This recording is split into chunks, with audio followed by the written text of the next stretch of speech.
Bonjour, chers amis apprenants. J'espère que vous allez bien.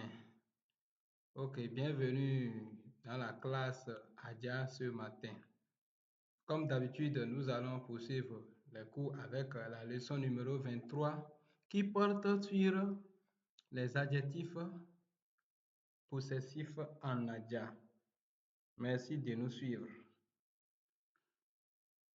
Les adjectifs possessifs en Adia. On peut dire que l'adjectif possessif indique à qui appartient la personne, l'animal ou la chose.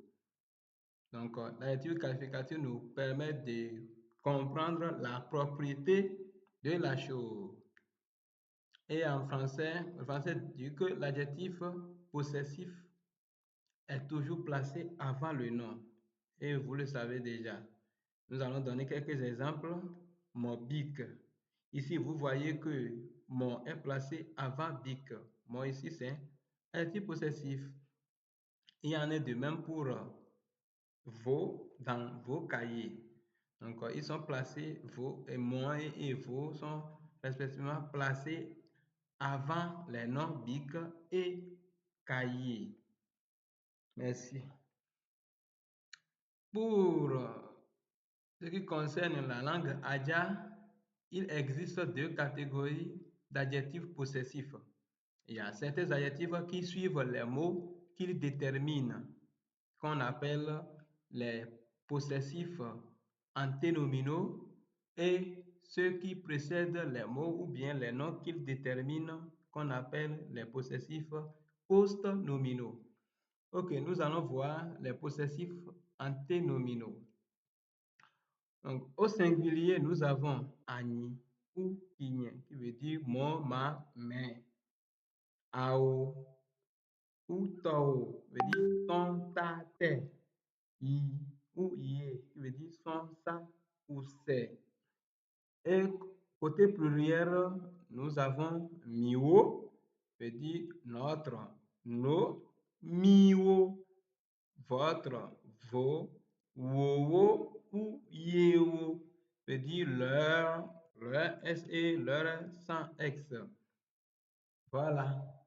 Et il faut aussi retenir que les possessifs anténominaux sont séparés des mots qu'ils déterminent.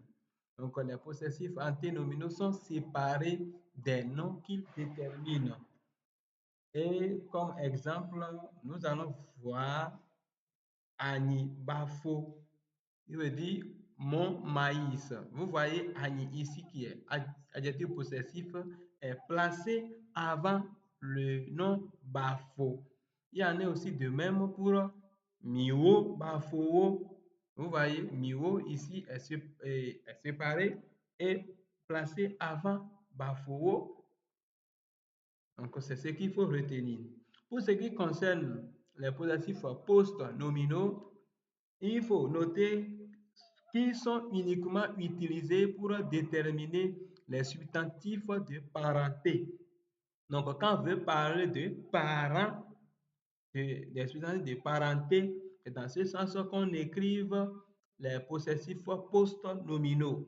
Et ça fait un et de deux, contrairement aux anténominaux qui sont séparés des mots ou bien des noms qu'ils déterminent.